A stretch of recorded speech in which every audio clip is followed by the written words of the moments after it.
బ్రహ్మర్షి పితామహ పత్రిజీ గారికి ఆత్మ ప్రణామములు, వంశీ మాస్టర్ గారికి ఆత్మ ప్రణామములు, గీతాచార్యులైన శ్రీకృష్ణ పరమాత్మకి ఆత్మ ప్రణామములు, అర్జునుల వారికి ఆత్మ ప్రణామములు, వేద వ్యాస భగవాన్ల వారికి ఆత్మ ప్రణామములు, విఘ్నేశ్వర్ల వారికి ఆత్మ ప్రణామములు, గీతామాతకు ఆత్మ ప్రణామములు, గీతని ఉద్ధరించిన మహానుభావులందరికీ హృదయపూర్వక పాదాభివందనములు.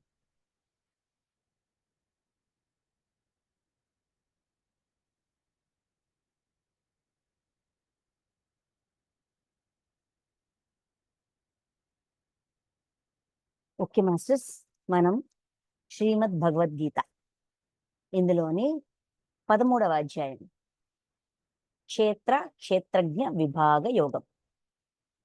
ఈ అధ్యాయానికి సంబంధించి క్షేత్రం అంటే ఏంటి, క్షేత్రజ్ఞుల మధ్యన ఉన్న సంబంధం ఏమిటి, అది ఎలా తెలుసుకోవచ్చు, ఎవరెవరికి ఏమేమి అనిపించింది దాని గురించి అని చెప్తూ భగవానుడు వీటన్నిటి గురించి, క్షేత్రం గురించి, దాని స్వభావం గురించి, అది ఎలా ఉంటుందని దాని గురించి, క్షేత్రజ్ఞుడి గురించి, వీటన్నిటి గురించి వివరంగా డీటెయిల్డ్గా చెప్తాను అని చెప్తూ క్షేత్రం గురించి, జ్ఞానం గురించి, జ్ఞేయం గురించి తెలియజేశారు. ఇప్పుడు మనం 19వ శ్లోకం నుంచి మొదలు పెట్టుకుందాం. ఇక్కడికి వచ్చేసరికి క్షేత్రజ్ఞుడు అంటే ఎవరు, క్షేత్రజ్ఞుడుగా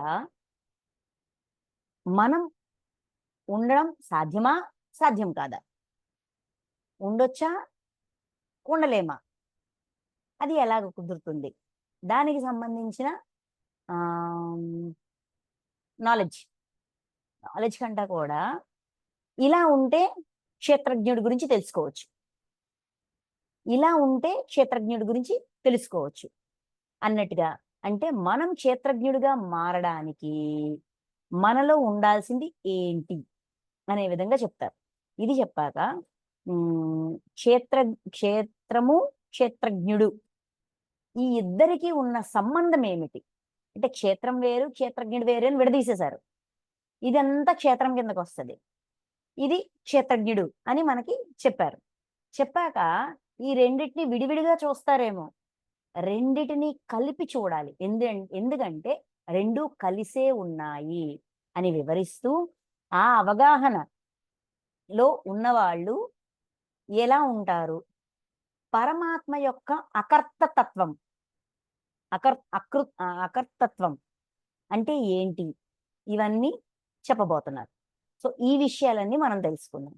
ఓకే మాస్టర్స్, సో మనం శ్లోకాల్లోకి వెళ్దాం.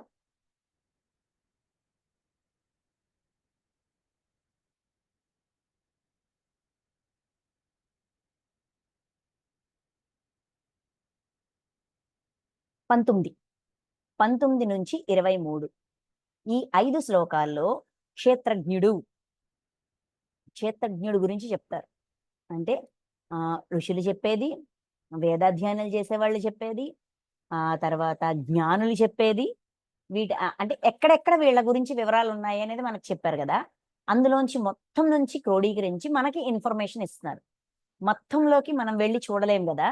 అందుకని ఇప్పుడు మనకి వంశీ సార్ కానీ పత్రి సార్ కానీ మన మాస్టర్స్ అందరూ ఏం చేస్తారు, మనకి ఏ విషయాన్నైనా సరే సులువుగా అర్థమయ్యేటట్టుగా అక్కడి నుంచి ఒక పాయింట్, ఇక్కడి నుంచి ఒక పాయింట్, ఇందులో నుంచి ఒక పాయింట్, అందులో నుంచి ఒక పాయింట్, అలా తీసి మొత్తాన్ని ఒక సబ్జెక్టుగా చేసి మనకు అందిస్తారు. ఎందుకంటే ఆచరించడానికి ఏది వీలుగా ఉంటుందో వినగానే ఓకే ఇది భలే ఉంది, దీన్ని ఆచరించేద్దాం అని అనిపించేంతగా సులువుగా మనకు అందిస్తారు కదా.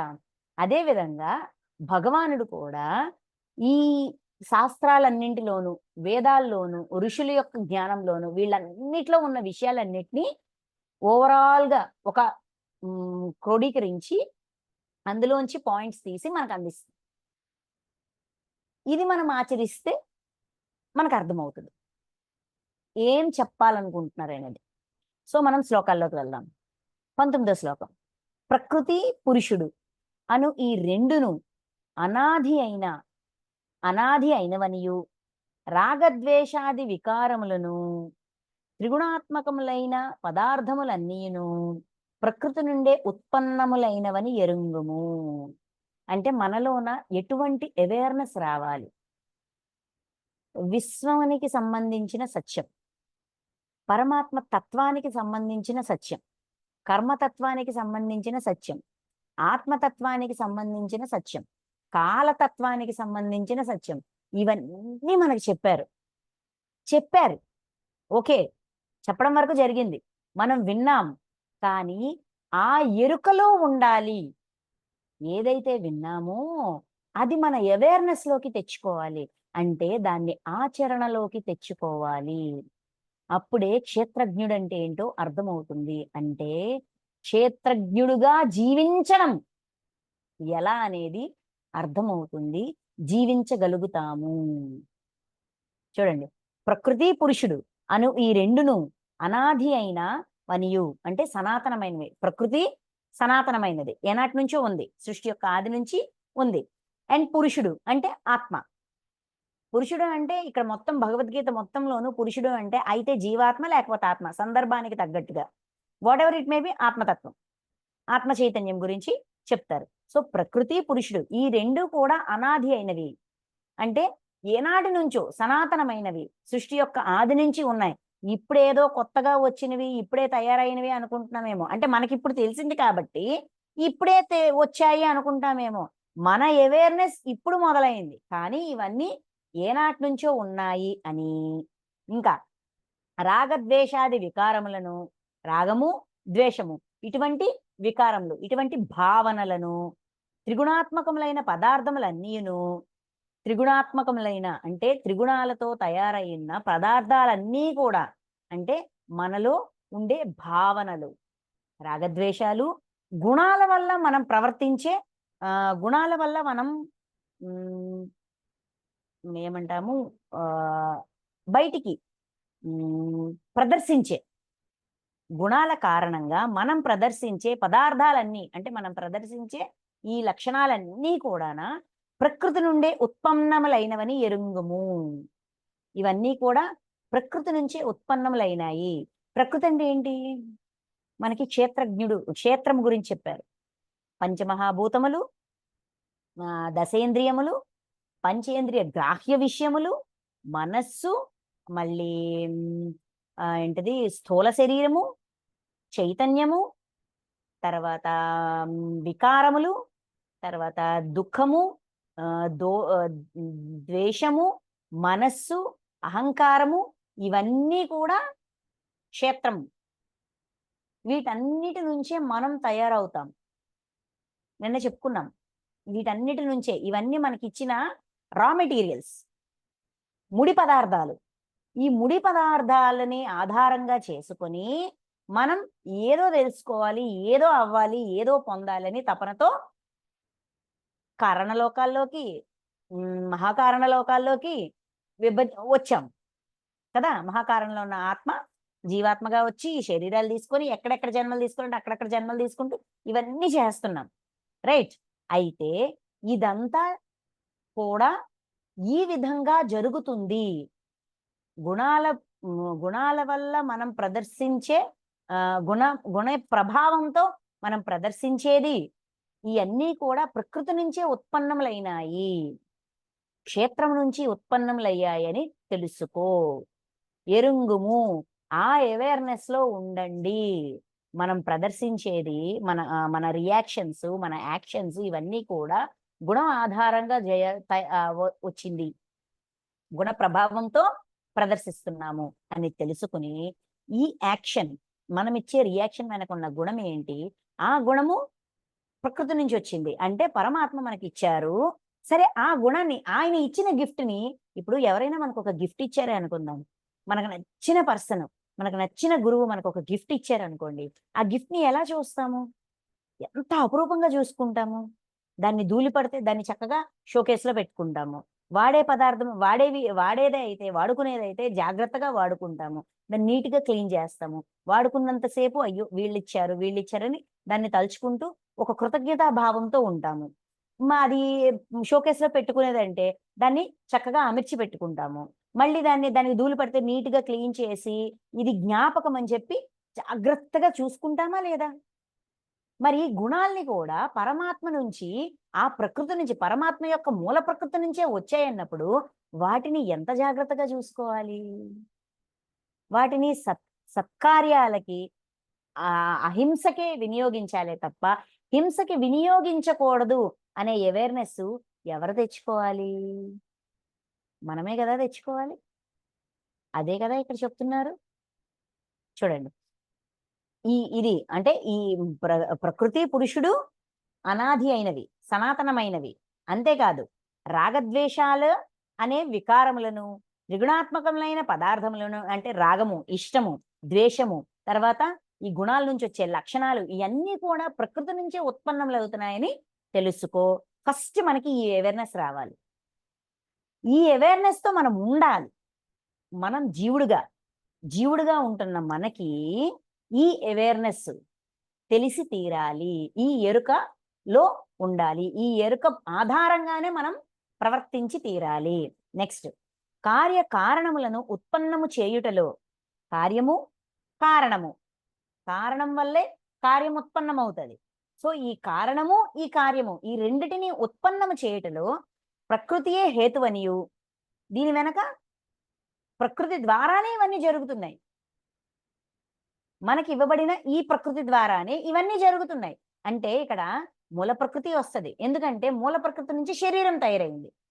ఇంకా స్వయం వ్యక్తి యొక్క ప్రకృతి, మన పరిస్థితులు, మన బంధాలు, మన సంబంధాలు, మన ఏంటిది ఆహ్, కర్మబంధాలు వీటన్నిటి ఆధారంగానే వీటన్నిటి కారణంగానే కార్యకారణ సంబంధం అనేది జరుగుతుంది. అంటే మనం పని చేస్తున్నాం.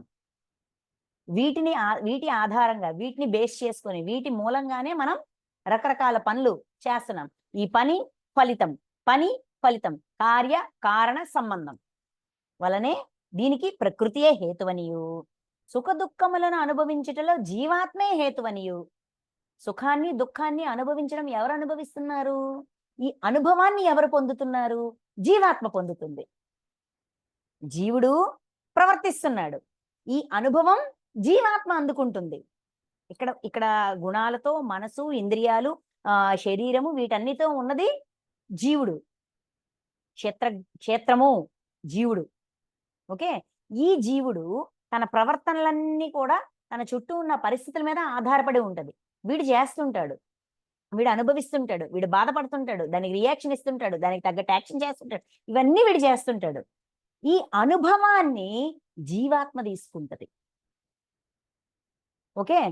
అది తెలుసుకోవాలి. అంటే ఇక్కడ మన లైఫ్‌లో మనం అనుభూతి చెందే ప్రతీదీ కూడా ఏ ప్రాసెస్ ప్రకారం జరుగుతుంది? ఏ విధంగా జరుగుతుంది? అని మనల్ని మనం ఒక సాక్షిగా పెట్టుకొని అంటే చూసేవాడిగా చేసేది మనమే. అనుభూతి చెందేది మనమే. దాని యొక్క ఫలితాన్ని అనుభవించేది మనమే. ఓవరాల్‌గా చూస్తే అన్నీ మనమే. కాకపోతే ఏం చేస్తే ఏం జరుగుతుంది? దీని వెనకున్న కారణమేంటి? దీనికి కారణభూతమైనదేంటి? అంటే దీన్ని ప్రేరేపించిందేంటి?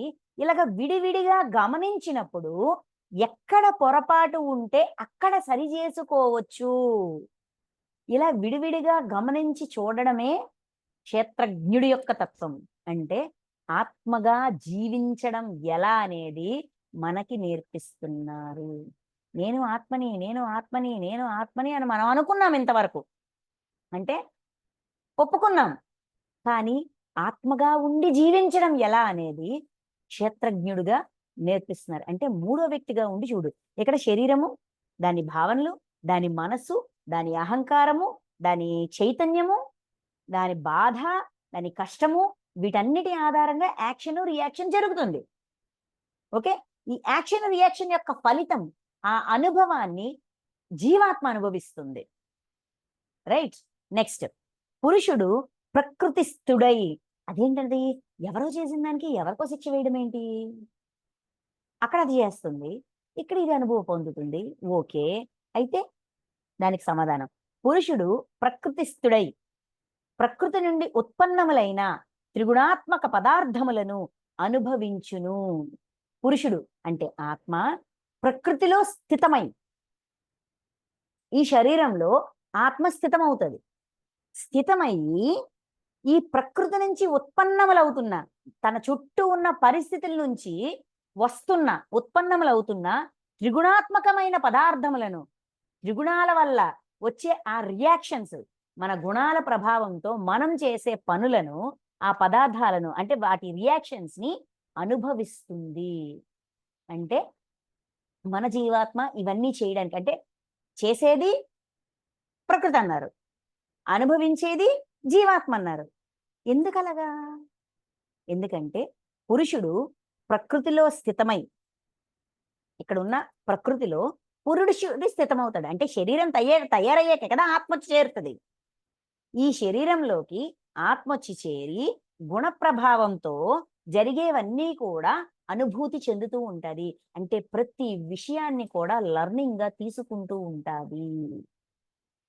శరీరం ఉంటేనే ఇవన్నీ సాధ్యం. ఈ శరీరము మళ్ళీ నశించిపోతుంది. ఇప్పుడు శరీరంలో మనం ఇన్ఫర్మేషన్ అంతా దాసామనుకోండి, శరీరం ఎన్నాళ్ళు ఉంటది? దానికి ఎక్స్పైరీ డేట్ ఉంది కదా. పోని 100 సంవత్సరాలు కాదు, 1000 సంవత్సరాలు అనుకుందాం, పోని 1,00,000 సంవత్సరాలు ఉందనుకుందాం, తర్వాత నశించిపోతుంది కదా. దానికంటూ ఆ కణాలు, ఆ కణజాలము ఈ మెటీరియల్తో తయారైంది కాబట్టి ఈ మెటీరియల్కి కొంతే లైఫ్ స్పాన్ ఉంటుంది. సో ఎప్పటికీ ఎరేజ్ అవ్వని మెమరీ కావాలి మనకి. అందుకని జీవాత్మలో స్టోర్ చేస్తాం. అనుభవాన్ని జీవాత్మ పొందుతుంది. అంటే ఏ అనుభవం కోసమైతే, ఏ జ్ఞానం కోసమైతే, ఏ అనుభూతి కోసమైతే ఎన్ని పాటలు పడ్డామో అది మాయమైపోకుండా, అది నశించిపోకుండా ఎప్పటికీ స్టోర్ అయి ఉండేటట్టుగా జీవాత్మలో దాచిపెడుతున్నాం అన్నమాట. జీవాత్మ ద్వారా ఆత్మలో దాచిపెడతాం. అంటే ఇక్కడ జీవాత్మ ఆత్మ రెండింటినీ కలిపే చెప్తున్నారు. ఎందుకంటే ఈ ప్రతి అనుభూతి ఈ జన్మ వరకు ఈ జీవాత్మలో ఉంటుంది. ఈ జన్మ గడిచిపోయింది, శరీరాన్ని విడిచిపెట్టేశాం. విడిచిపెట్టిన తర్వాత జీవాత్మ ఇంకో దానికి వెళ్తుంది. ఏం చేస్తుంది? ఇక్కడున్న డాటా అంతా కూడా ఆత్మలో స్టోర్ చేస్తూ ఉంటుంది. అంటే ఇప్పుడు మన మొబైల్ ఉంది, మొబైల్లోన ఫోటోలు తీస్తాం, లేదంటే కొన్ని మెసేజెస్ పెట్టుకుంటాం, ఇవన్నీ స్టోరేజ్ నిండిపోద్ది. అప్పుడు ఏం చేస్తాము? ఆ స్టోరేజ్ ని ఖాళీ చేయడానికి, మళ్ళీ కొత్త ఇన్ఫర్మేషన్ తెచ్చుకోవడానికి ఈ ఇంటర్నల్ మెమరీలో ఉన్న అవసరమైన విషయాలన్నీ కూడా drive loco, cloud storage loco, లేకపోతే హార్డ్ డిస్క్లోకో, లేకపోతే ల్యాప్టాప్ లోకో ట్రాన్స్ఫర్ చేసేస్తాం. ట్రాన్స్ఫర్ చేసి దీన్ని ఖాళీ చేస్తాం కొత్త ఇన్ఫర్మేషన్ గ్యాదర్ చేయడానికి.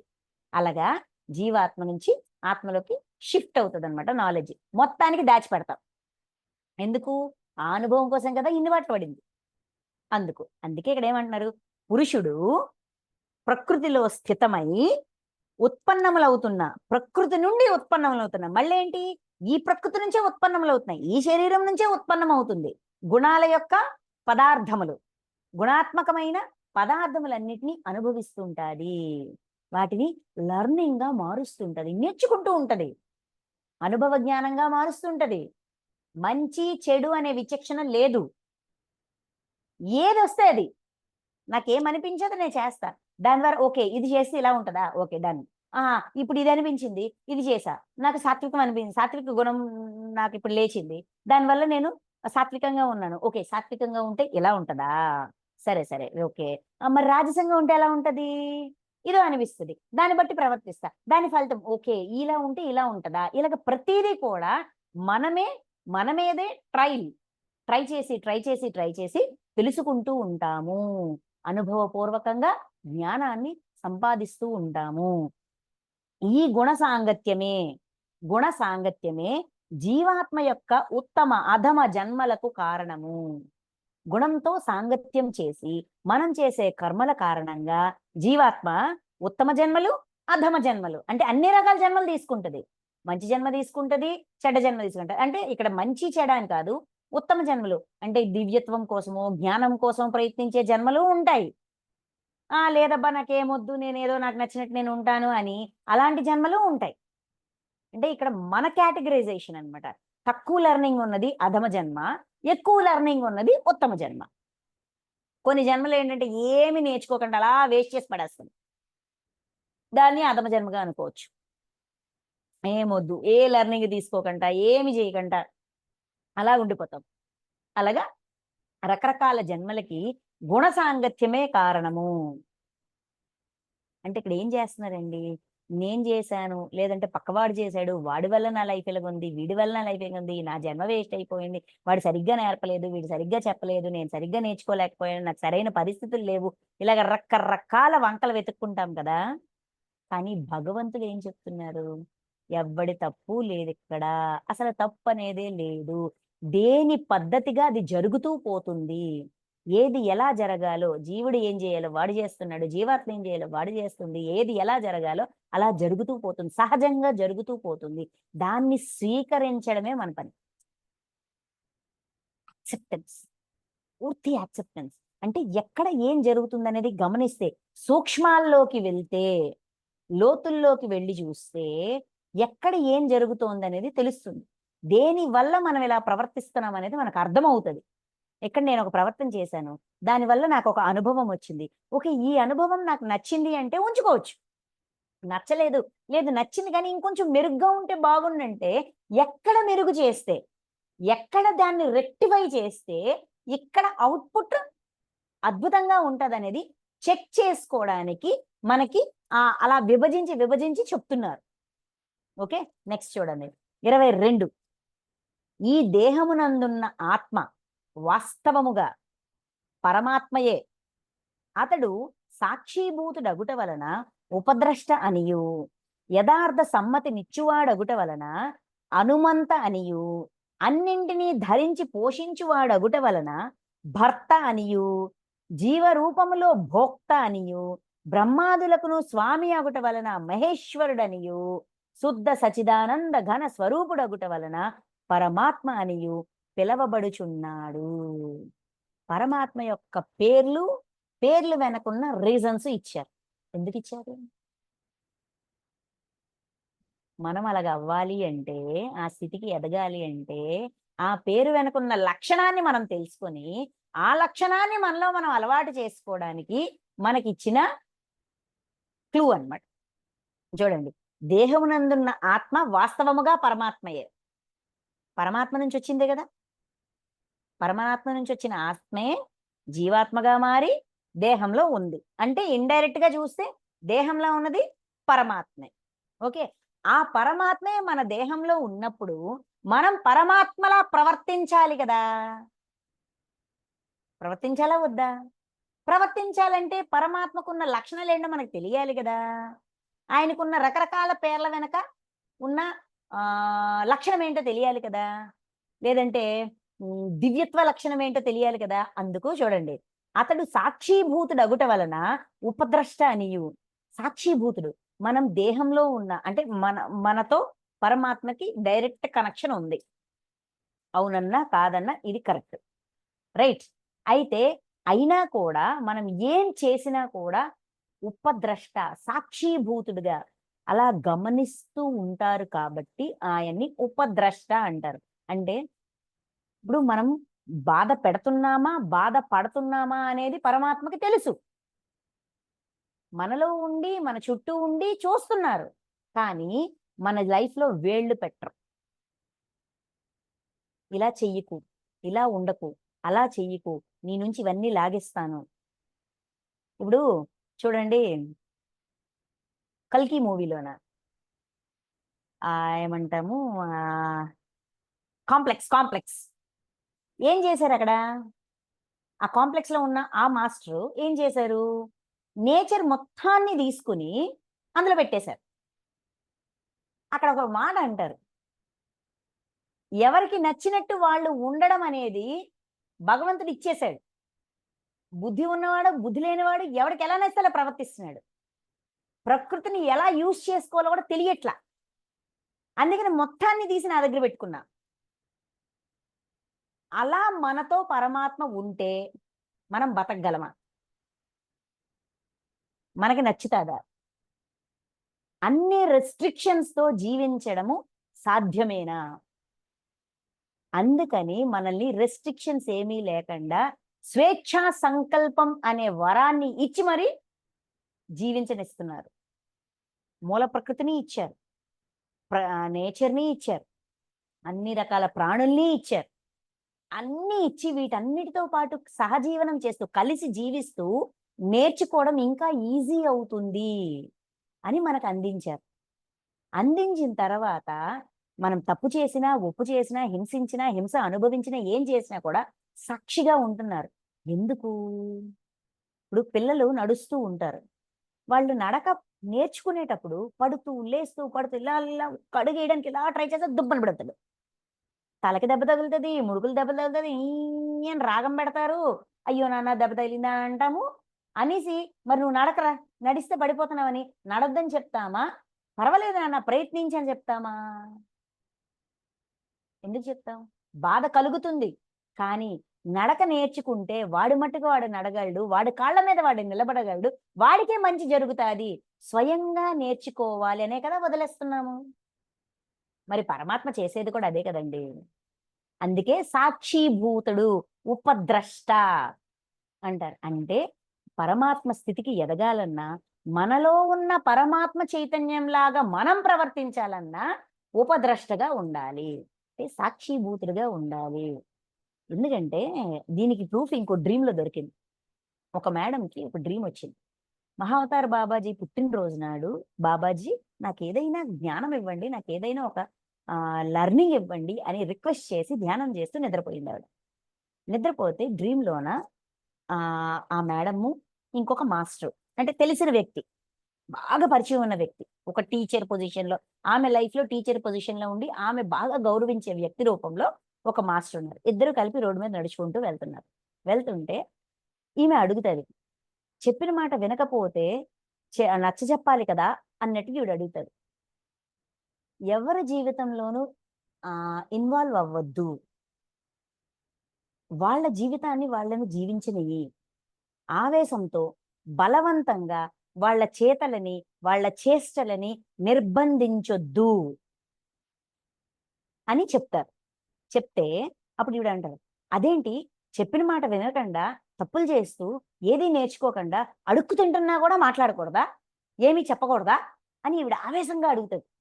అడిగితే, అయినా కూడా చెప్పొద్దు. వాడు అడుక్కు తింటున్నా కూడా చెప్పొద్దు. ఎందుకంటే వాడు ఆ అనుభవం కోసం వచ్చాడు.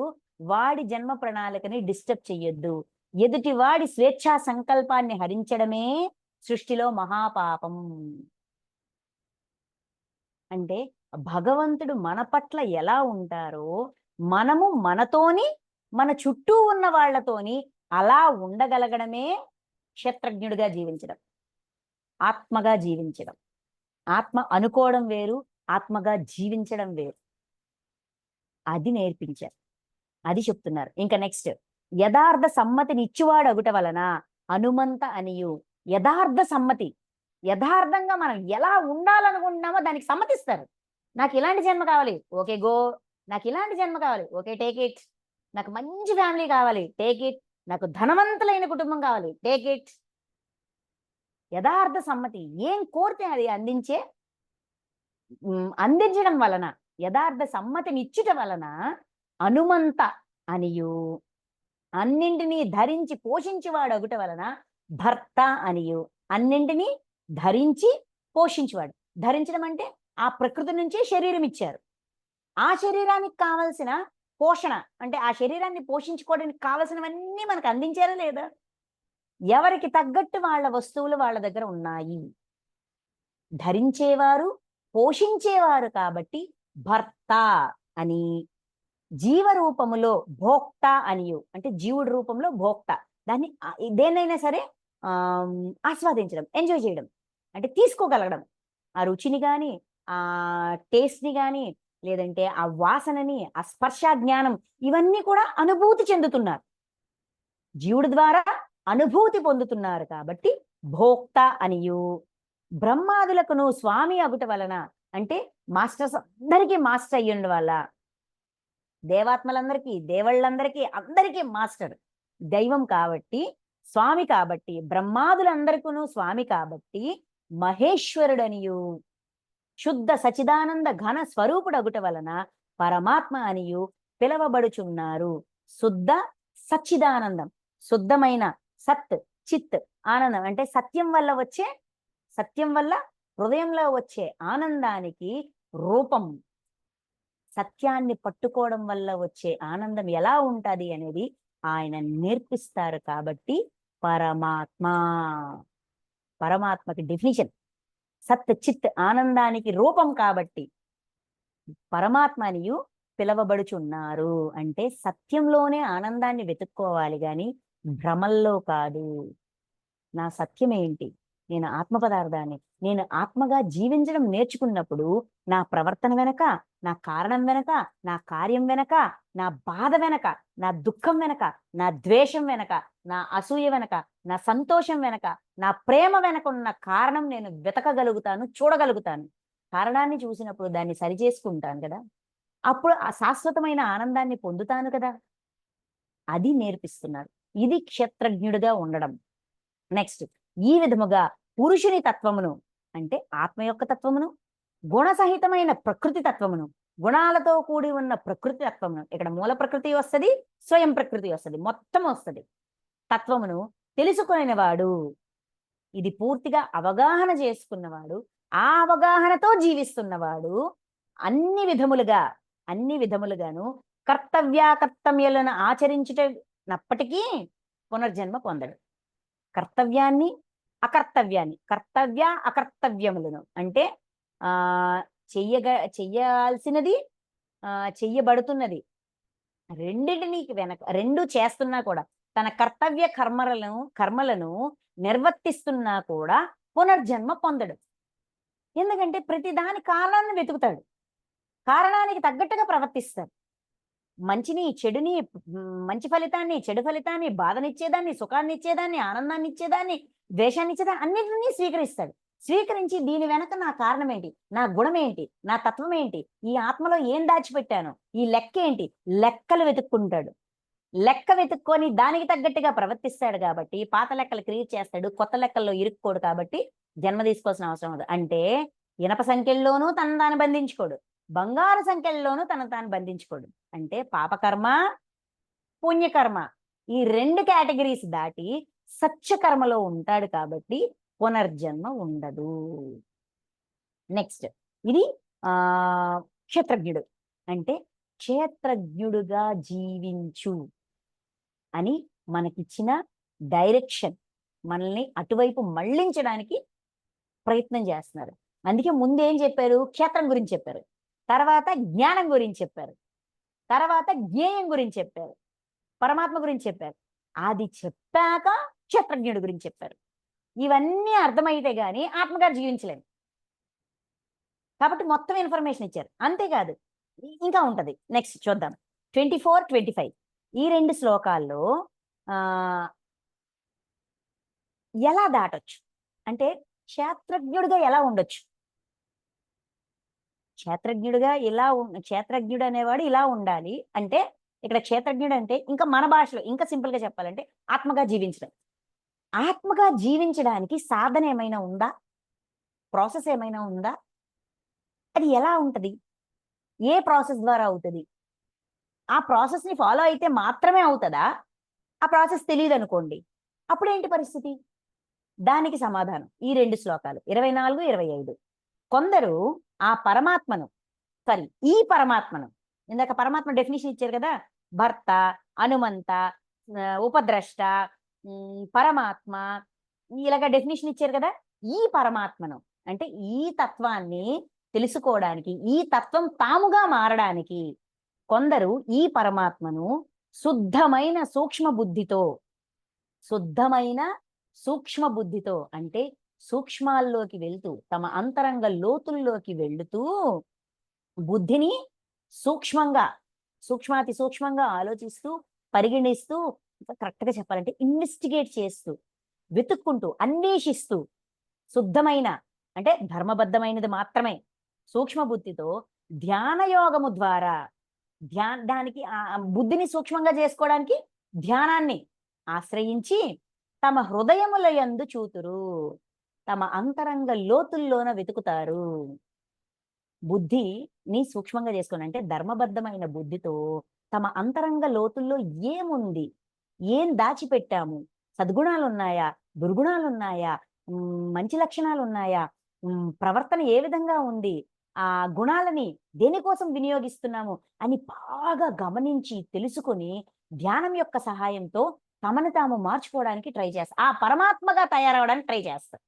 ఓకే, నెక్స్ట్ మరికొందరు, ఇంకొంతమంది జ్ఞానయోగము ద్వారా, జ్ఞానయోగం సాధన సాధన సాధన అంటే కేవలం సాధన చేస్తూ జ్ఞానాన్నే పట్టుకొని, మరికొందరు కర్మయోగం ద్వారా కర్మల్ని ఆచరిస్తూ కర్తవ్య కర్మల్ని నిష్కామంగా ఆచరిస్తూ ఇలాగ కర్మయోగం ద్వారాను ఆ పరమాత్మను దర్శింతురు.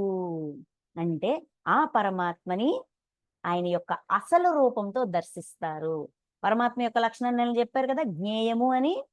అలాగ తెలుసుకోవడానికి, తాను ఆ స్థితికి ఎదగడానికి ప్రయత్నిస్తారు. ఓకే అని చెప్తూ, సరే మాకు ధ్యానయోగం రాదు, జ్ఞానయోగం రాదు, కర్మయోగము రాదు, ఇవి ఏవి తెలియదబ్బా, అప్పుడు ఏం చేయాలా? అప్పుడు పరిస్థితి ఏంటి అంటే, ఇలాగ ఉన్న వాళ్ళకేనా భగవంతుడు? ఇలాగ లేని వాళ్ళకి, ఇవి తెలియని వాళ్ళకి భగవంతుడు లేడా? ఆయన్ని చేరుకోవడము, ఆయన స్థితికి ఎదగడము వల్ల కాదా? దానికి సమాధానం ఇచ్చారు.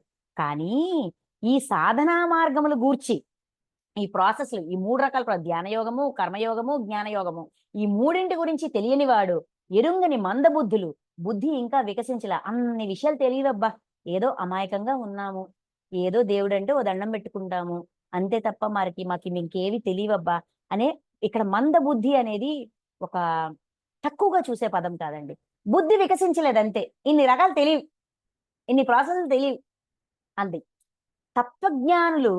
తత్వజ్ఞానము గల ఇతరుల నుండి విని ఈ విషయాలు తెలిసిన వాళ్ళు చెప్తూ ఉంటారు కదా, మాస్టర్స్ గాని, లేదంటే ఏమంటాము ప్రవచనకర్తలు గాని, లేదంటే గుళ్ళో పంతుళ్ళు గాని, ఇలాగా తత్వాన్ని తెలిసిన జ్ఞానులు చెప్తూ ఉంటే విని తదనుసరముగా ఉపాసనలు చేయుచుందురు. ఆహా, పంతులు గారు చెప్పారు, ఇలా ఉండాలంట, ఇలా చెయ్యాలంట, చేద్దాము అనుకొని విన్న వెంటనే ఆచరిస్తారు. అంటే విపరీత జ్ఞానం లేదు, జ్ఞానము లేదు, అలాగని అజ్ఞానం లేదు. చెప్పింది వినే తత్వం, విన్నది ఆచరించే తత్వం. వెంటనే ఉపాసనలు చేయుదురు అని చెప్పి, ఆ శ్రవణ పరాయణులు, విన్నది వెంటనే ఆచరించేవాడు. అందుకే పత్రిసారి ఏం చెప్పారండి, ఈ రోజు విన్నది ఇప్పుడే చెప్పాయి, ఇప్పుడు విన్నది వెంటనే చెప్పేసాయి, రేపటి వరకు వాయిదా వేయకు, ఏది విన్నా చెప్పే, మొత్తం నేర్చుకొని చెప్పడం అంటే అది జరగదు. కాబట్టి విని చెప్పే, ఎందుకు అంటే విన్నదాన్ని చెప్పినప్పుడు అది మనకి రిపీట్ అవుతుంది, రిపీట్ అయిన విషయాన్ని మనం ఈజీగా ఆచరిస్తాం, మైండ్లో మళ్ళీ రికార్డ్ అవుతుంది, రికార్డ్ అయ్యి అది చెప్పారు కదా, నేను వీళ్ళకి చెప్పాను కదా, అప్పుడు నేను ఆచరించాలి కదా అని మన లాజికల్ మైండ్ పనిచేస్తుంది. దానివల్ల కూడా మనం లాభపడతాం, మనం ఆచరిస్తాం. అందుకే శ్రవణ పరాయణులు, శ్రవణం చేసిన వెంటనే ఆచరించేస్తారు. పరాయణులను మృత్యురూప సంసార సాగరము నుండి నిస్సందేహంగా బయటపడదరు. ఇలాగ విని విని విని విని ఒకటి ఒకటి ఆచరించి వాళ్ళలో జిజ్ఞాస పెరుగుతుంది. ఆ జిజ్ఞాస పెరిగిన వాడికి పరమాత్మ అన్ని డైరెక్షన్స్ నుంచి జ్ఞానం అందిస్తారు. ఆచరణాత్మకమైన జ్ఞానాన్ని సులువుగా వాడి బుద్ధికి అర్థమైనట్టుగా అందిస్తారు. వాడు నేర్చుకుంటాడు, మొత్తానికి ఎదుగుతాడు. మృత్యురూప సంసార సాగరం నుండి, అంటే మృత్యు అంటే ఒక భయం ఉంటది కదా, సంసారం అంటే భయము, ఈ జీవితం అంటే భయం, ఈ భయాలన్నిటినీ దాటుతాడు. దాటి కొద్దీ వాడి విశ్వాసం పెరుగుతుంది. విశ్వాసం పెరిగి పెరిగి పెరిగి పెరిగి వెతుక్కుంటాడు. ఓకే, దీని తర్వాత ఏంటి, అయితే ఇచ్చేసాము, ఇంకా ఏం చేయాలి, ఇంకా ఏంటి అని వెతుక్కుని మరీ నేర్చుకుంటాడు. బయటపడతారు నిస్సందేహం, డౌట్ లేదు. విని ఆచరించిన వాడు కూడా ఆ స్థితికి చేరుకుంటాడు, ఆ పరమాత్మ స్థితికి చేరుకుంటాడు. ఆయన తత్వాన్ని తను ఆచరిస్తూ ఆ తత్వం తానుగా మారుతాడు. ఇందులో డౌట్ ఏం లేదు అని. అంటే జ్ఞానులు వాళ్ళే పొందగలరా అంటే అలా ఏం లేదబ్బా, అందరూ పొందొచ్చు, అందరూ ఆ స్థితికి చేరొచ్చు, ఇక్కడ ఎవరికి వ్యత్యాసం లేదు అని పక్కా ప్రూఫ్, క్లారిటీ ఇచ్చారా? ఇప్పుడు ఏం చేస్తారు, 26 నుంచి 30 ఈ 5 శ్లోకాల్లో కూడా క్షేత్రము, క్షేత్రజ్ఞుడు.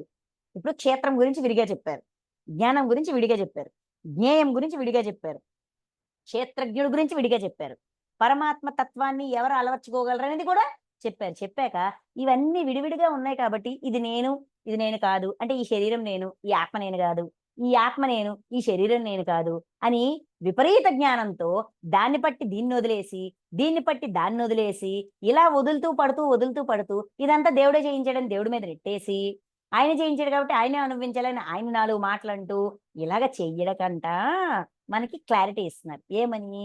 క్షేత్రము, క్షేత్రజ్ఞుడి మధ్యలో ఉన్న అనుబంధం, కనెక్టివిటీ, దాని గురించి చెప్తారు. మిస్అండర్స్టాండ్ చేసుకోవద్దు. మొత్తం కలిపితేనే మనము క్షేత్రము, క్షేత్రజ్ఞుడు ఈ 2 కలిపితేనే మనము. కాకపోతే అవగాహన చేసుకుంటూ ఏమంటాము, ఆధ్యాత్మికంగా ఎదగడానికి, ఆత్మపరంగా జీవాత్మపరంగా ఎదిగి ఆ జ్ఞానవంతులం అవ్వడానికి, దివ్య జ్ఞాన ప్రకాశం పొందడానికి, పరమాత్మ స్థితికి ఎదగడానికి ఇవి హెల్ప్ అవుతాయి. విడివిడిగా చూస్తే మనకి ఈజీ అవుతుంది నేర్చుకోవడం. ఎక్కడ పొరపాటు ఉంది, ఎక్కడ సరిదిద్దుకోవాలి, గుణం దగ్గర సరిదిద్దుకోవాలా, ప్రవర్తన దగ్గర సరిదిద్దుకోవాలా, మాట దగ్గర సరిదిద్దుకోవాలా, ఆత్మలో సరిదిద్దుకోవాలా, జీవాత్మలో సరిదిద్దుకోవాలా, జీవుడిగా సరిదిద్దుకోవాలా, ఎక్కడ సరిదిద్దుకోవాలి, ఎక్కడ పొరపాటు జరుగుతుందని సూక్ష్మాల్లో గమనించి అక్కడ మార్చుకుంటే మొత్తం సరవుతుంది అనే విషయాన్ని తెలియజేయడానికి విడివిడిగా చెప్పారు. ఇప్పుడు మొత్తం కలిపి చెప్తారు చూడండి ఈ 5 శ్లోకాల్లో. ఓ అర్జున, ఈ స్థావర జంగమ ప్రాణులన్నీను, స్థావర జంగమ ప్రాణులన్నీ అంటే స్థిరంగా ఉండేవి, చరించేవి, కదిలేవి కదలనివి అన్ని ప్రాణులు, కదిలే ప్రాణులు, కదలని ప్రాణులు, అన్ని ప్రాణులు అన్నియును క్షేత్ర క్షేత్రజ్ఞ సంయోగము వలననే ఉత్పన్నముననే ఎరుగుము. ఈ క్షేత్రం వేరు, క్షేత్రజ్ఞుడు వేరు అని విడివిడిగా చూస్తున్నావేమో, అన్ని కలిపి చూడు. ఎందుకంటే ఈ రెండిటి యొక్క సంయోగము వలననే ఇవన్నీ ఉత్పన్నమలుగుచున్నాయి. క్షేత్రము కావాలి, క్షేత్రజ్ఞుడు కావాలి. ఈ రెండిటి యొక్క కలయిక వలనే ప్రాణులన్నీ ఉత్పన్నమవుతున్నాయి. ఈ 2 కలిస్తేనే ప్రాణి. కాబట్టి విడివిడిగా చూడు, ఒకటిగా ప్రవర్తించు అని చెప్తున్నారు. చెప్తూ ఆ అవేర్నెస్ లో కూడా ఉండాల. ఏదో ఒక అవేర్నెస్ పెట్టుకుంటామంటే కాదు, అన్ని అవేర్నెస్ లో ఉండాలా. ఎందుకు అంటే సమయానికి తగ్గట్టుగా, సందర్భానికి తగ్గట్టుగా, ఆ పరిస్థితికి తగ్గట్టుగా, భావనకి తగ్గట్టుగా ఎక్కడ పొరపాటు జరిగింది, ఇన్ని లెవెల్స్ లోన, ఇన్ని కేటగిరీస్ లోన ఎక్కడ పొరపాటు జరిగిందని తెలుసుకుని మళ్ళీ మన ప్రవర్తన ఏకమై విడివిడిగా ఉండు, విడివిడిగా చూడు, కలిసి ప్రవర్తించు, అది నేర్పిస్తారు. నశ్వరములైన చరాచర భూతములు యందు అంటే ప్రాణుల యందు సమముగా స్థితుడయ్యున్న పరమేశ్వరుడు నాశరహితుడు. ఇంకొక క్లారిటీ ఇచ్చారండి. నశించే చరాచర భూతములు అంటే చరించేవి, చరించనివి, కదిలేవి, కదలనివి, ఈ ప్రాణులన్నీ కూడా నశిస్తాయి కదా. శరీరాలన్నీ నశిస్తాయి కదా, కదిలేవి కదలనివి ఏదైనా నశిస్తుంది, దాని రూపు మారిపోతుంది, దాని ఆకారం మారిపోతుంది, అన్నీ మారిపోతాయి. వీటన్నిటి యందు, ఈ ప్రాణులన్నిటి యందు సమముగా స్థితుడయ్యున్న పరమేశ్వరుడు. అంటే మనం అనుకుంటాము కుక్కది నీచ జన్మ, పందిది హీనమైన జన్మ, మనిషిది గొప్ప జన్మ అనుకుంటాం కదా. అన్ని ప్రాణుల్లో నేను సమానంగా ఉన్నాను, ఎక్కువ తక్కువ లేవు ఇక్కడ. అందరిలోనూ 100% ఉన్నారు. ఒక దాంట్లో 10%, ఒక దాంట్లో 100%, ఒక దాంట్లో 50% లేరు. అందు సమముగా స్థితుడై ఉన్న పరమేశ్వరుడు నాశరహితుడు. అన్ని ప్రాణుల్లో పరమాత్మ సమానంగా ఉన్నారు. ఆయన అందరిలో సమానంగా ఉన్నప్పుడు గుడిలో దైవానికి ఇచ్చే విలువే మన చుట్టూ ఉన్న ప్రాణులకి ఇవ్వాలి కదా. అది నేర్పిస్తున్నారండి. సమానంగా ఉన్నానయ్యా, నాకు వ్యత్యాసం లేదు. ఎందుకంటే ఆత్మ పదార్థము అన్నిట్లోనూ ఈక్వలే. ఆకారం వేరు కావచ్చు, మనకు నచ్చచ్చు నచ్చకపోవచ్చు, మన ఇష్టాలతో ఇక్కడేమీ లేదు, కేవలం మన ఆలోచన మాత్రమే ఉంది. కానీ ప్రకృతి, ఈ విశ్వము, ప్రాణులు అన్నిట్లో ఏది సత్యంగా ఉందో ఉన్నది ఉన్నట్టుగా అర్థం చేసుకుని దానికి తగ్గట్టుగా ప్రవర్తించాలి అని మనకి సందేశం ఇస్తున్నారు. సమముగా స్థితుడై ఉన్న పరమేశ్వరుడు నాశరహితుడు, నాశనం లేనివాడు. ఆ పరమేశ్వరుడికి నాశనం లేదు. అంటే ఆ ప్రాణి ఈ జన్మలో ఇది కావచ్చు, వచ్చే జన్మలో ఇంకోటి కావచ్చు, ఆ వచ్చే జన్మలో ఇంకోటి కావచ్చు. ఏ మనం ఆ జన్మలు తీసుకోలేదా? మనం ఆ జన్మల నుంచి రాలేదా? వచ్చాం కదా. అన్ని జన్మలు మనము తీసుకున్నాం. ఒక ఒక ప్రాణిని చూసి అసహ్యించుకునే ముందు, లేదంటే లోకుగా చూసే ముందు, హీనంగా చూసే ముందు, నేను కూడా ఆ జన్మ తీసుకొని ఈ జన్మకి వచ్చిన దాన్ని, నాలో ఉండే ఆత్మ చైతన్యము, దానిలో ఉండే ఆత్మ చైతన్యము మొత్తము పరమాత్మ యొక్క చైతన్యమే అని ఎప్పుడైతే మనం అంగీకరిస్తామో, మనస వాచ కర్మణ త్రికరణ శుద్ధిగా జాగృత స్వప్న సుషుప్తి అవస్థల్లో, ప్రతి అవస్థలోనూ, త్రయీ అవస్థల్లోనూ ఈ ఎరుకతో ఉండడం అవసరం. అట్టి పరమేశ్వరుని చూచువాడే నిజమైన ద్రష్ట. పరమాత్మని ఉపద్రష్ట అన్నారు. ఎవరైతే ఈ అవగాహనతో, అన్ని ప్రాణుల పట్ల ఈ అవగాహనతో ఉంటాడో వాడు ద్రష్ట. వాడు సాక్షితత్వాన్ని నేర్చుకున్నవాడు, సాక్షిగా ఉండగలడు. ప్రతి దాన్ని, దాని యొక్క భావనలని, దాని యొక్క బాధని, దాని యొక్క కష్టాన్ని తన బాధగా భావించి చూడగలుగుతాడు. నా శరీరానికి ఈ బాధ కలిగిందంటే దాని శరీరానికి కూడా ఏదైనా గాయం తగిలితే దాని బాధ కూడా ఇలానే ఉంటది. నా నా జీవితము, నా శరీరము, నా లైఫ్ నాకెంత ఇంపార్టెంటో దాని లైఫ్ కూడా దానికి అంతే ఇంపార్టెంట్. ఎవరి జీవితం వాళ్ళకి విలువైనదే. ఇలాగ అర్థం చేసుకోగలడం, ఆ అవగాహనతో జీవించడమే ద్రష్ట. నెక్స్ట్, సమస్త ప్రాణుల యందును సమభావముతో నుండు పరమేశ్వరుని సమత్వ భావముతో చూచువాడు ఆత్మహంతకుడు కాడు. సర్వ ప్రాణుల యందును, అన్ని ప్రాణులందు సమభావముతో ఉండు అంటే ఇక్కడ అందరిలోనూ సమంగా ఉన్నాను, ఈక్వల్ క్వాంటిటీలో ఉన్నానని చెప్పారా? ఇప్పుడు ఏమంటున్నారు? సమభావంతో కూడా ఉన్నాను.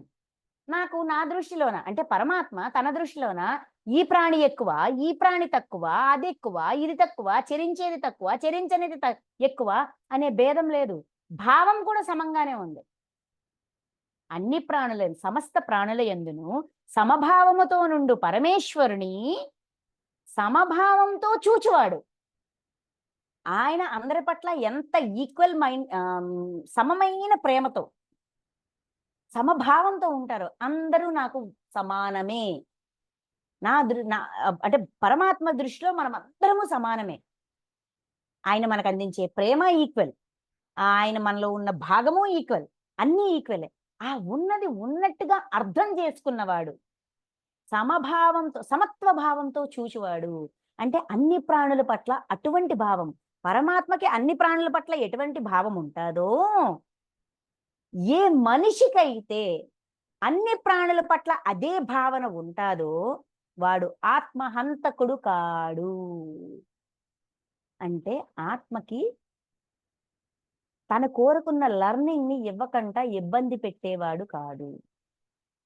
ఆత్మహంతకుడు కాడు అనగా తనను తాను నాశనం చేసుకునేవాడు కాదు. తనను తాను అంటే ఈ అవగాహన లేకపోవడం వల్ల మనం ఏం చేస్తున్నాము? మనల్ని మనం నాశనం చేసుకుంటున్నాము.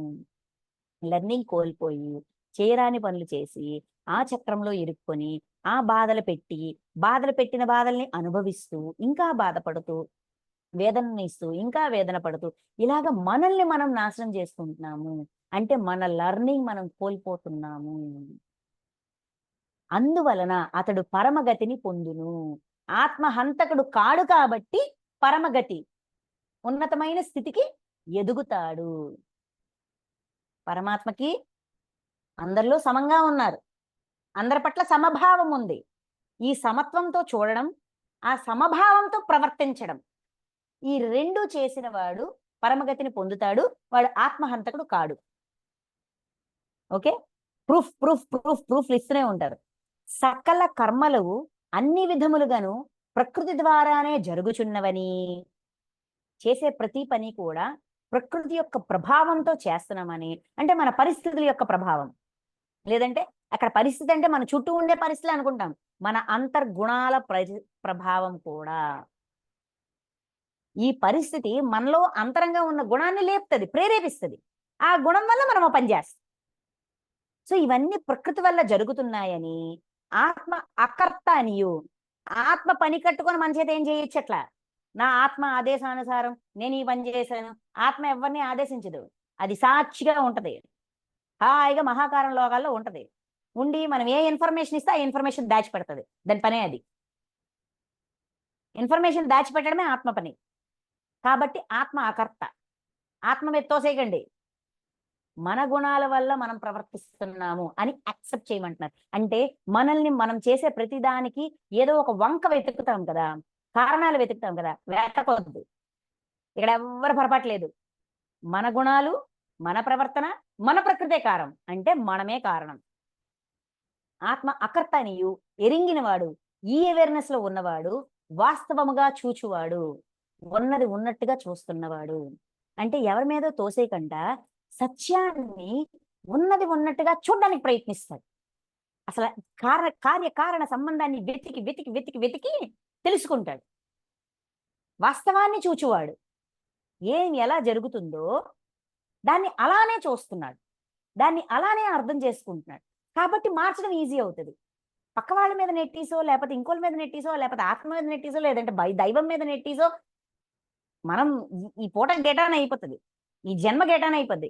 తర్వాత ఈ జన్మ పూర్తయినాక మన సినిమా మనకు చూపిస్తారు చూసారా, ఈ జన్మంతా ఎలా జీవించామని మొత్తం ఒక తెర మీద సినిమా వేసి చూపిస్తారు. అప్పుడు లబో దిబో కొట్టుకుంటాం. అయ్యయ్యయ్య ఎంత పొరపాటు చేశానని మళ్ళీ మనమే పిక్కుంటాం. మనల్ని మనమే ఏం నేర్చుకోవడానికి వెళ్ళాను, ఏం చేశాను, అయ్యయ్యో నాకు ఎన్ని అవకాశాలు వచ్చాయి, ప్రతిదీ మిస్ చేసుకున్నానే అని విపరీతంగా అల్లాడిపోతాం. అందుకని ఉన్నది ఉన్నట్టుగా వాస్తవముగా చూచువాడు ఆత్మ అకర్త అనియు, సకల కర్మలను అన్ని విధములుగా చూడండి, సకల కర్మలు అన్ని పనులు అన్ని విధాలుగా అన్ని రకాలుగా ప్రకృతి ద్వారానే జరుగుచున్నాయి అని అవగాహన, ఆ ఎరుకలో ఉంటారు.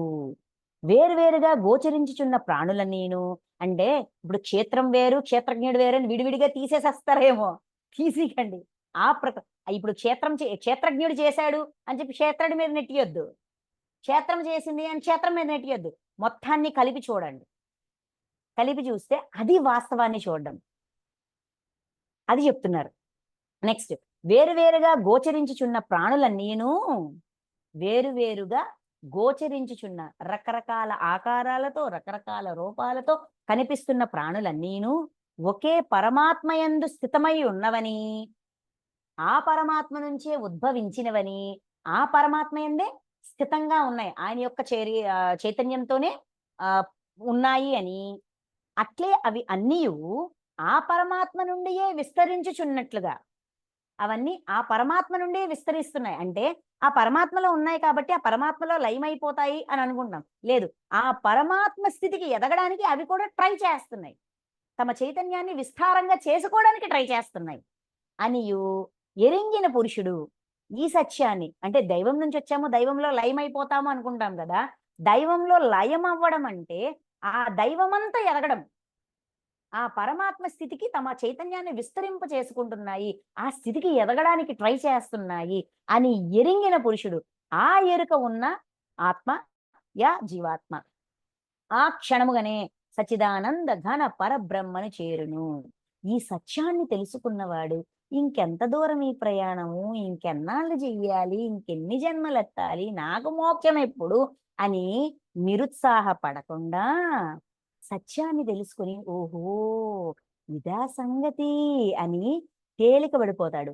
సత్యం వల్ల వచ్చిన ఆనందాన్ని అనుభూతి చెందుతూ ఆ బ్రహ్మాండంలోని లయమవుతాడు. అంటే ఆ బ్రహ్మాండాన్ని స్వీకరిస్తాడు. సచ్చిదానంద ఘన బర బ్రహ్మను చేరును.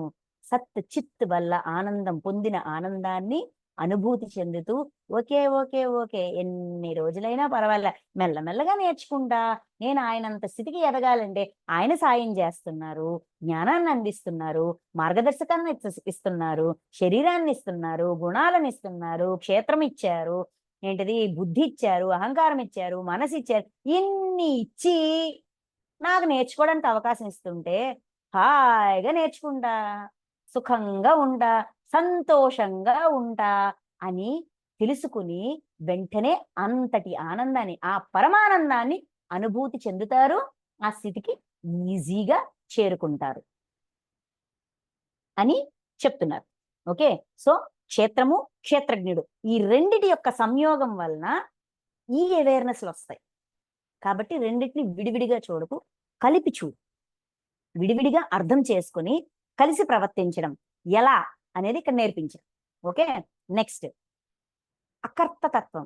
ఓకే, ఇవన్నీ పరమాత్మే ఇచ్చారు, అంతా పరమాత్మే, అంతా పరమాత్మే అంటున్నారు కదా, మరి ఆ కర్మఫలాలు కూడా ఆయనే అనుభవించాలి కదా.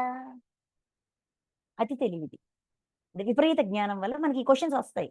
తప్పులే, రావచ్చు, రావాలి, డౌట్స్ రావాలి, సంశయాలు రావాలి. ఆ సంశయాలు వచ్చినప్పుడే మనం ప్రశ్నిస్తాం, ప్రశ్నించినప్పుడే సమాధానాన్ని పొందగలుగుతాం. కాబట్టి సంశయం రావాలి, దానికి సమాధానం ఆల్రెడీ ఇచ్చేస్తున్నారు. ఓ అర్జున, నాసరహితుడైన పరమాత్ముడు ప్రాణుల శరీరము యందున్నప్పటికీ అనాది అగుట వలనను నిర్గుణుడు అగుట వలనను ఎట్టి కర్మలకను కర్త కాడు. అనాది అగుట వలన, నిర్గుణుడు అగుట వలన ఎట్టి కర్మలకను కర్త కాడు. అంటే అన్ని శరీరాల్లోనూ ఆయనే ఉన్నారు, సమానంగా ఉన్నారు, సమభావంతో ఉన్నారు. శరీరాలు ఆయనే ఇచ్చారు, అన్నీ ఆయనే ఇచ్చారు. అందులో ఉండే చైతన్యాన్ని, అంటే అందులో ఉండే జీవాత్మని, ఆత్మ, ఆత్మ పదార్థము ఆయన స్వరూపమే, అన్నీ ఆయనే. అప్పుడు కర్మఫలాలు కూడా ఆయనే తీసుకోవాలి కదా, కర్మలు కూడా ఆయనే చేస్తున్నారు కదా అనుకుంటున్నారేమో. No no no no no. ఆయన అనాది అగుట వలన సృష్టి యొక్క ఆది నుంచి ఉన్నారు. ఇప్పుడిప్పుడే వచ్చారేమో అనుకుంటున్నారు కదా. నో నో నో నో, ఆది నుంచి ఉన్నారు. అండ్ నిర్గుణుడు అగుట వలన అంటే ఆయన గుణాలతో ప్రవర్తించట్లేదు. ఎందుకంటే ఆయనకంటూ శరీరం లేదు, అన్ని శరీరాలు ఆయనే.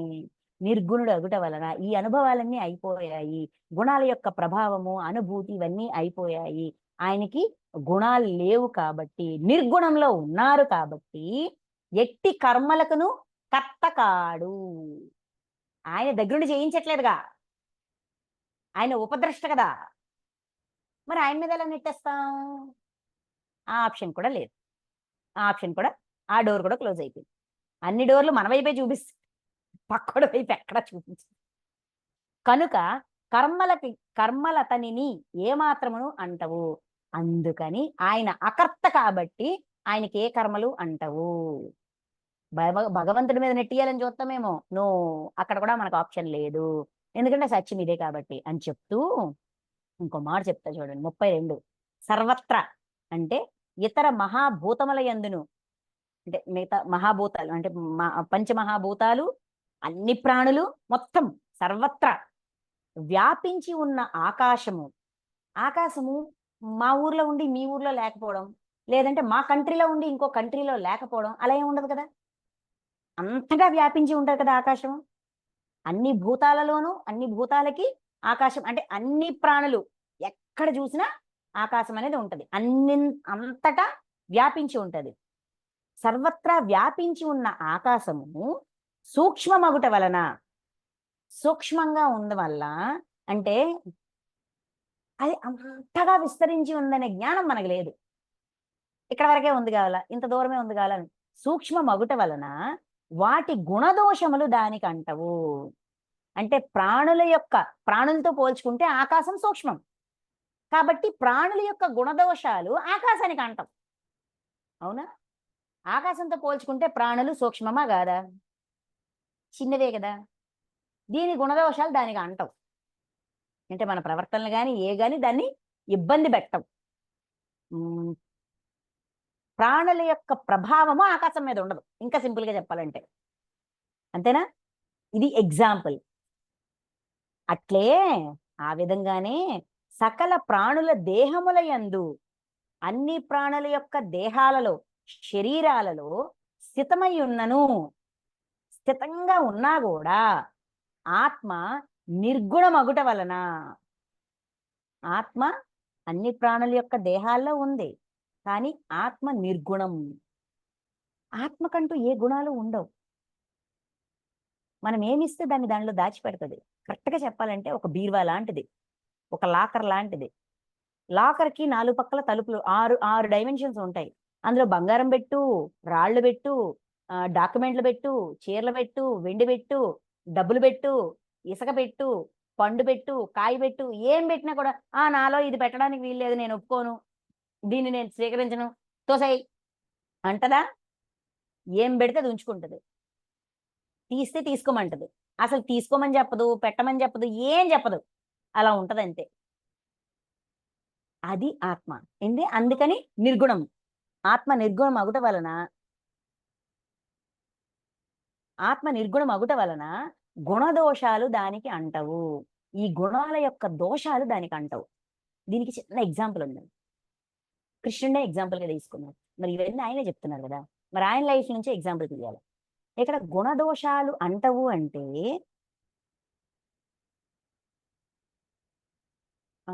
అందరికీ తెలిసిన సంఘటనే. కృష్ణుడు అర్జునుడు ఇద్దరు ఉంటారు. ఉన్నప్పుడు కాలయవనుడు వస్తాడు, కాల్యవాన్. మిమ్మల్ని భలే దొరికారు ఇద్దరు మిమ్మల్ని వేసేస్తాను ఈరోజు, కృష్ణుడిని నాశనం చేయడమే, చంపడమే కాలయవనుడి లైఫ్ టార్గెట్. కృష్ణుని చంపితే అతనికి అవుతాడంటే అమరుడు అవుతాడు. మృత్యు లేని వరం. కృష్ణుడు చంపితే నీకు మృత్యు ఉండదు అని వరం సంపాదిస్తాడు. సో చంపడానికి ఎండబడుతుంటాడు. అర్జున్ అంటాడు, మనం యోధులం కదా, మనం ఫైటింగ్ చేద్దాం అంటారు. అయితే ఇక్కడ కృష్ణుడు ఏం చేస్తారు? లెక్క చూస్తారు. ఈ పర్సన్ యొక్క లెక్క ఏంటి, ఇతని వరం ఏంటి, ఇతని ప్రారంధం ఏంటి, ఇదేంటి అనేది మొత్తం చూస్తారు. ఈ లెక్క చూసుకోవడం వల్ల ఏం చేస్తారు? యుద్ధం చేయరు, పరిగెట్టి ముచుకుంద మహర్షి యోగ నిద్రలో ఉంటే ఆయన మీద ఈయన పంచి కప్పేసి ఈయన వెనక దాక్కొని ఆ ముచుకుంద మహర్షిని లేపేటట్టుగా అక్కడ చేస్తారు. ఆయన యొక్క యోగాగ్నిలోన ఈ కాలయవనుడు మరణిస్తాడు. అంటే ఏంటి? ఆయన ప్రారంధం అది. ఈయన ఆ ప్రారంధాన్ని ఎవరో ఒక ఋషి యొక్క యోగాగ్ని వల్లే ఆయన ఆ మృత్యుని స్వీకరించాలనేది ఆయన లెక్క. ఆయన అనుభవించేటట్టుగా ఈయన సాక్షిగా ఉంటారే తప్ప వాళ్ళ ప్రణాళికలో ఈయన వేళ్ళెట్ట. అందుకని వాళ్ళ గుణాల యొక్క దోషాలు ఈయనకి అంటాం. దానికి ఏమైనా ఈయనకి ఏంటిది దుష్కర్మగా గాని సత్మకర కర్మ గాని ఏమైనా యాడ్ అయ్యిందా? తాను తప్పించుకున్నారు అంతే. కొత్త ఆయన యొక్క ఈ కాలయవనుడి యొక్క ప్రణాళికలో తనను తాను ఇరుక్కోకుండా తాను తప్పించుకున్నారు. అందుకని గుణదోషాలు అంటావు. అంటే లెక్క చూసినోడు గుణ ప్రభావానికి ప్రభావితుడవ్వడు, గుణదోషాలు అంటవు. అది చెప్తున్నారు. అందుకని ఇలాగా ప్రాణులు దేహాలయందు స్థితమయ్యున్న ఆత్మ నిర్గుణం. ఆత్మ ఎలాగైతే నిర్గుణంగా ఉంటాదో ఆ నిర్గుణాన్ని మనం ప్రవర్తించినప్పుడు మనకి కూడా ఆ గుణదోషాలు అంటవు. ఆ తత్వాన్ని జీవుడిగా మనం అలవర్చుకోవాలి. అందుకే మాట్లాడితే లెక్క చూడండి అంటాం సార్. అందుకే లెక్కలు చూసే విధానాన్ని మనకు అందించారు. ఎవరి లెక్కలు చూసుకున్నాం అనుకోండి, ఇప్పుడు ఇంట్లో ఎవరో మనల్ని ఇబ్బంది పెడుతున్నారు, ఫ్యామిలీ ఇబ్బంది పెడుతుంది, లేకపోతే ఇంకోటి అవుతుంది, పిల్లలు, భర్త, భార్య, అత్తమామలు, లేదంటే ఆఫీసరు, లేదంటే ఉద్యోగంలో, కాలేజీలో ప్రొఫెసరు, తోటి ఫ్రెండ్స్, ఎవడో ఏదో విధంగా అందరికీ ప్రతిరోజు ప్రతి క్షణం ఇబ్బందులు ఉంటాయి. ఇబ్బందికి కారణాన్ని వెతకండి. నేను చెప్పినట్టుగా ఏంటిది, దుఃఖ దోషాలను వెతుకువాడు దుఃఖానికి కారణమైన దోషాన్ని వెతికి ఆ దోషానికి పరిహారం చేస్తే, ప్రాయశ్చిత్తం చేస్తే అది ఆటోమేటిక్గా దాని ప్రభావం మన మీద ఉండదు. ఈ విధంగా గుణదోషాల్లో ఇరుక్కోకుండా మనల్ని మనం సంరక్షించుకుంటాము. ఎందుకంటే మన చుట్టూ అందరూ కూడా గుణదాసులే, మనతో సహా అందరము గుణానికి దాసులమే. ఆ గుణ ప్రభావము మన మీద పడకుండా, మన ద్వారా ఇంకోల మీద పడకుండా, మనం ఇంకోల ప్రణాళికలో వేళ్లు పెట్టకుండా, మన ప్రణాళికలో ఎవరు వేళ్లు పెట్టకుండా మనల్ని మనం సంరక్షించుకోవడం, తద్వారా పక్కవాడి వల్ల మనం ఇరుక్కోకుండా ఇబ్బంది పడకుండా ఉండడానికి హెల్ప్ అవుతుంది. అందుకని క్షేత్రజ్ఞుడిగా జీవించడం, క్షేత్రజ్ఞుడి గురించి తత్వాన్ని తెలుసుకుని ఈ తత్వాన్ని ఆచరణలో పెట్టడమే జ్ఞానము. ఆ విధంగా జీవించడమే పరమాత్మ తత్వం. ద్రష్ట, గుణదోషములు దానికి అంటవు చెప్తూ అర్జున 33 ఒక్క సూర్యుడే ఈ సమస్త జగమును ప్రకాశమొనర్చుచున్నట్లు, ఒక్క సూర్యుడి నుంచి ఈ జగత్తు మొత్తానికి ప్రకాశం ఎలాగైతే వస్తుందో, వెలుగు ఎలాగైతే వస్తుందో, ఒకే ఆత్మ సర్వ ప్రాణులయందు స్థితమై వాటన్నింటినీ ప్రకాశింప అంటే చైతన్యవంతులుగా చేయుచున్నది. పరమాత్మ అన్ని ప్రాణుల్లో స్థితమై అందరికీ కూడా మార్గనిర్దేశకత్వం చేస్తున్నారు, జ్ఞానాన్ని బోధిస్తున్నారు. తాము ప్రకాశవంతులుగా చైతన్యవంతులుగా ఎదగడానికి పూర్తి సహాయ సహకారాలని అందిస్తున్నారు. ఏం కావాలంటే అది ఇస్తూ, తద్వారా జ్ఞానాన్ని పొందడానికి మార్గాలను కూడా అందిస్తూ హెల్ప్ చేస్తున్నారు. ఈ విధముగా క్షేత్రజ్ఞుల మధ్య గల అంతరమును, క్షేత్రము క్షేత్రజ్ఞుడు, ఈ వీటి మధ్యలో ఉన్న డిఫరెన్స్ ని అంటే